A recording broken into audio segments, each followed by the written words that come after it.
Alright, post-league wrap-up. Okay, takeaway. Adding some more utility lands really helps, but I think Forgotten Cave. I think Forgotten Cave is definitely where we want to. Is definitely where we want to be.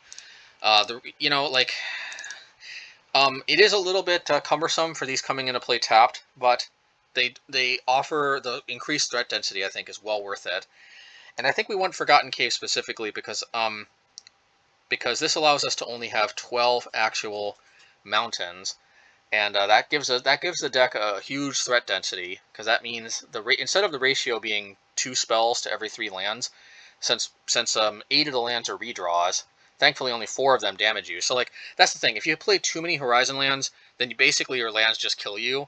But if you play like Forgotten Cave and Valakut, then like basically you don't play anything until like turn 3. But like by mixing it in together, I think that we might actually be able to have a huge threat density, but also be able to hit stuff on curve. At least that's the hope. And the thing about Valakut is, in theory, it's nice. We never really ditched a Blood Moon. Maybe we did once. We only kind of used its ability a few times. It's just kind of too expensive. And also, there was that one spot which I think really kind of highlighted to me why we want Forgotten Cave, because we played Valakut on turn 1, even though we had a lot of lands in our hand, simply because we didn't have anything else to do on turn 1. But Forgotten Cave, we can play a mountain and then cycle it. And that can reduce our land density in the deck, while also playing effects on curve and using our mana efficiently. So I think Forgotten Cave is it. 4 Horizon lands might be a little much, but I mean, until we actually, here's the thing. So we haven't run into a lot of actual burn. I don't know what it is. Actual burn. Maybe because Uro is just everywhere. And also, these Scourge Death Shadow decks, they can actually kill faster, and they're a little awkward for burn because, I mean, I think with actual Death Shadow you could play around it a little easier, but the problem with these Scourge Shadow, I don't know. I can only deduce. I haven't actually played actual burn in a long time. We did actually start off playing mono red burn. We sometimes dabbled in like red white burn or even like Gruul burn. Actually, Gruul burn was the most common splash if I splashed another color a while back, way a while back when I first started playing red decks. I definitely mono red was the most common configuration of a burn deck that I had.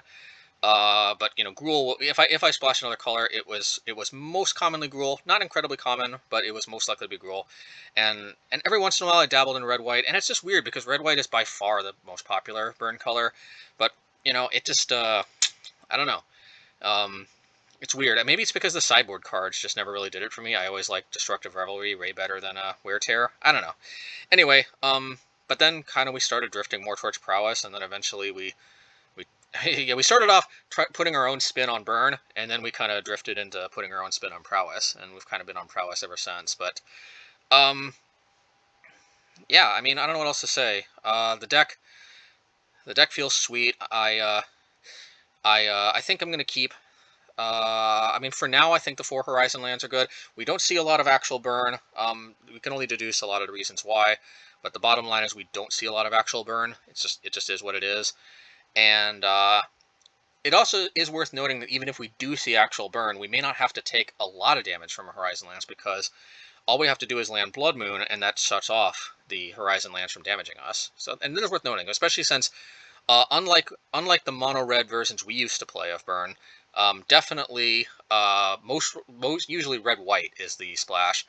I would say in the actual burn meta, rather than the versions of burn we played in the past meta, it's most commonly red white. Then probably the second most common splash is Gruul. I mean green, but it might be changing to black because in theory, essentially a burn deck with Scourge, maybe not with Shadow, but with Scourge of the Skycleaves.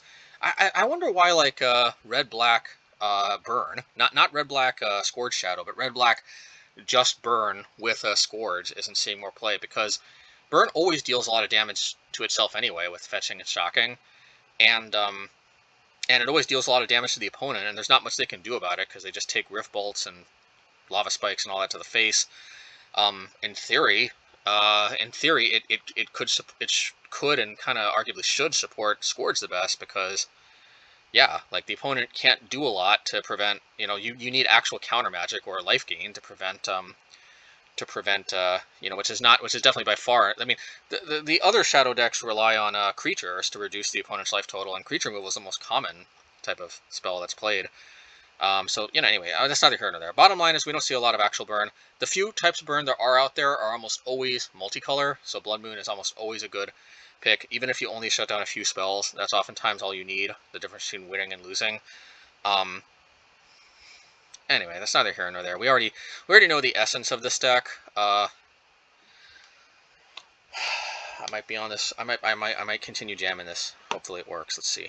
All right, cool. If you like this content, then yeah, definitely subscribe, and we'll explore trying to make mono red prowess great again. All right, we'll see. All right.